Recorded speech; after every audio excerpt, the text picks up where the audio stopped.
Let's talk about AI, but not in the way you usually hear. Forget the killer robots, forget the mass job apocalypse stuff for just a minute. We're going to dig into a really powerful idea from Daniel O. Joseph that I think gets to the heart of what's actually changing. And it's this. The real, immediate impact of AI is the death of good enough. So the whole thing really kicks off with this pretty bold statement. A lot of people are worried, right? They think AI is closing doors, that it's taking away chances to succeed. But that fear, it totally misses the point. See, it's not about what AI created, it's about what it destroyed. And that, well, that changes everything. And there it is. That's the punchline. That's the central idea for this whole thing. The game hasn't just been tweaked. It's like the baseline for what's even considered good work just got shot into the stratosphere, permanently. So what does that actually mean day to day? Well, think about it. That comfortable middle ground, that spot where pretty good work could live and get by, it's just vanishing.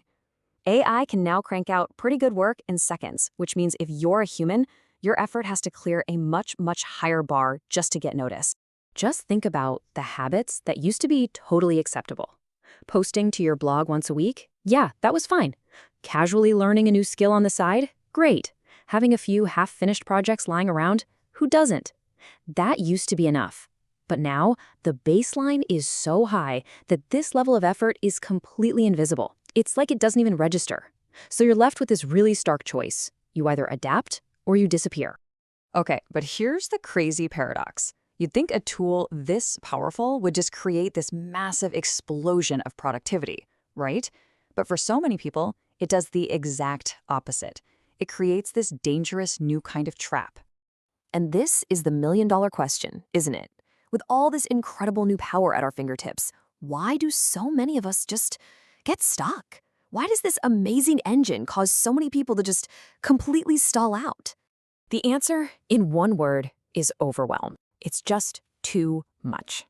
AI can spit out endless possibilities. It can give you 20 blog post ideas, 10 different marketing strategies, 100 different ways to code something. And this flood, this fire hose of options and paths and ideas, it leads straight to what they call analysis paralysis. And this is where we have to get really honest with ourselves. Because in this new world, indecision is the new failure mode. The biggest risk you face isn't creating something that's imperfect, it's creating nothing at all because you're just frozen by choice. Okay, so that's the problem. It's a big one. So what's the solution? Well, we have to learn how to play a new game. And this new game is all about completely redefining what our job even is in a world where AI exists. And this new game, it's all about speed and consistency. It's about moving through your ideas way faster. It's about learning out in the open, where people can see you. It's about a relentless, almost stubborn focus on output. And it's about making your feedback loops as short as possible. In this game, you don't have to be the smartest person in the room. You just have to be the fastest to act, over and over again. So you gotta think of it like this. There's a new division of labor. Let the AI do what it's amazing at, which is generating tons of options. That's its job now.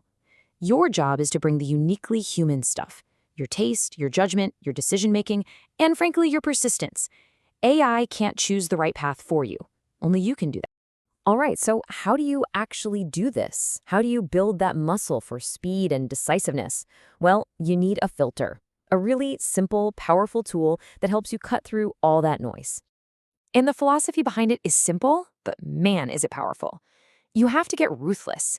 You have to ask yourself, is this shiny new tool, this interesting new idea, this article, is it actually helping me make progress on my goals this week? And if the answer is no, it's a distraction. It's just noise. You gotta focus on output first and optimize later. So here's how the filter works in practice. It's so simple. Before you go down any rabbit hole, before you click that link, you just ask yourself one quick question. Does this help me ship today? If the answer is no, close the tab. Seriously, just close it and move on. If the answer is yes, then don't wait. Execute on it immediately. That's how you build momentum. Now, this little daily tactic, it actually points to a much bigger, much more important idea.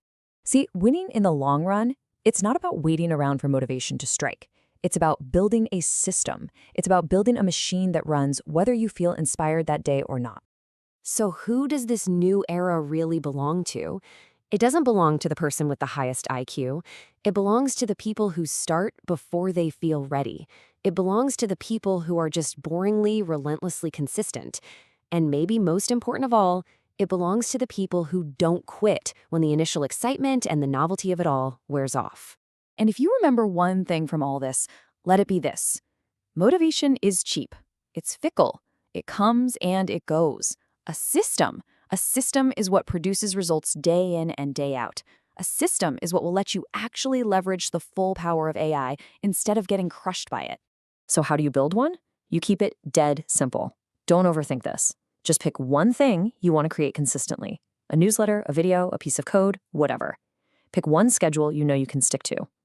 And then just make one promise to yourself that you're going to follow that schedule. That's it. That's your foundation. So it all comes down to this. The tool is here. It's ready. It's ready to amplify your effort, to amplify your taste, and to amplify your persistence. It killed average effort so that there would be room for extraordinary consistency. So the only real question left is, what will you build for it?